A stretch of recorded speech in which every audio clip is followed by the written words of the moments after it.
ప్రైజ్లో దేవునామానికి మహిమ కలుగును గాక. మరొకసారి వీడియో ద్వారా మీ దగ్గర రావడానికి దేవుడు నాకు చూపించిన కృపను బట్టి నేను ఆయన స్తుతిస్తున్నాను.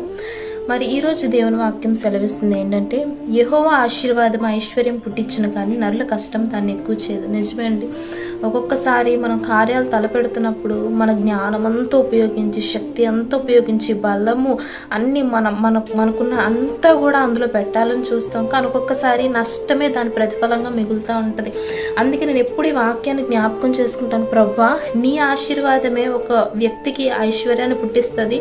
నరుల కష్టము, నా కష్టము దాన్ని ఎంత మాత్రము ఎక్కువ చేయదు. ఇది బేసికల్గా దేనికి రిలేటెడ్ అంటే, అందరూ అనుకుంటారు, నేను ఈరోజు ఎక్కువ కష్టపడిపోతే, ఎక్కువ శ్రమిస్తే నాకు ఎక్కువ డబ్బులు వస్తే, నాకు ఎక్కువ ఆశీర్వాదం వస్తుంది, నా సొంత నా అని ఆలోచిస్తూ ఉంటారు. కానీ మన సొంత శక్తి బట్టి, మన సొంత బలం బట్టి మన జీవితంలో ఏది పొందుకోలేము, ఏమి సాధించలేము. కేవలం ఎప్పుడైతే దేవుని మీద ఆధారపడతామో అప్పుడే మనం మన జీవితాల్లో గొప్ప కార్యాలు చూడగలం. ఆయన ఆశీర్వాదమే ఒక వ్యక్తికి ఐశ్వర్యాన్ని పుట్టిస్తుంది. కానీ నీ కష్టం, నా కష్టం, నీ జ్ఞానం, నా జ్ఞానం ఆ ఆశీర్వాదాన్ని కొంచెం కూడా ఎక్కువ చేయదు.